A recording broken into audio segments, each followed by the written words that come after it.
A titanic fight over the future of the Supreme Court. Justice Anthony M. Kennedy announcing he will retire. The first issue that comes to mind is Roe v. Wade. Roe v. Wade is doomed. Abortion has been a hot-button issue for decades.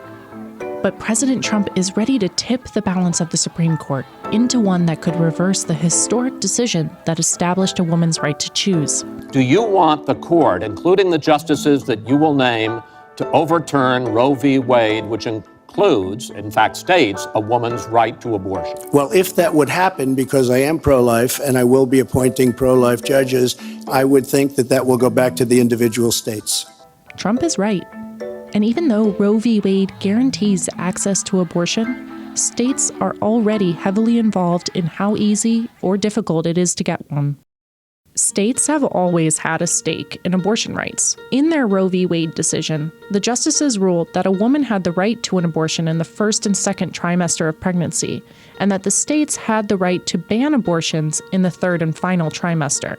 But states also had limited powers to regulate abortions.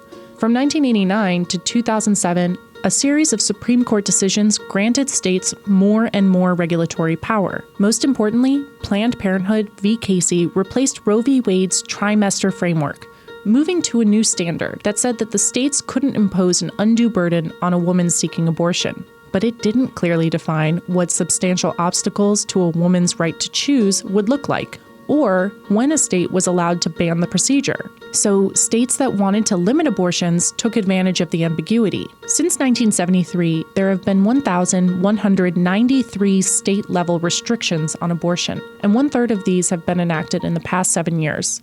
Not all of these restrictions are based on medical science or evidence. Some states prohibit abortion based on gender selection, and some mandate that a woman undergo an ultrasound and require that she be asked if she wants to see the fetus. In some parts of America, restrictions have made abortion essentially inaccessible. Women in Rapid City, South Dakota, for example, have to travel 318 miles to the closest abortion facility. And more than half of all American women live in a state with 4 or more types of restrictions on abortion.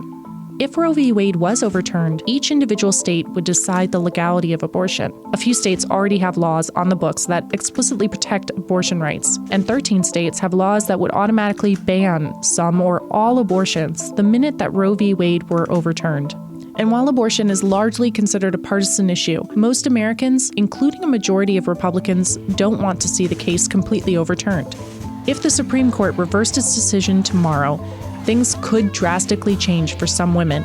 But for women whose rights are already being whittled away, one restriction at a time, the future may not look so different from the present. What is at stake is women's freedom.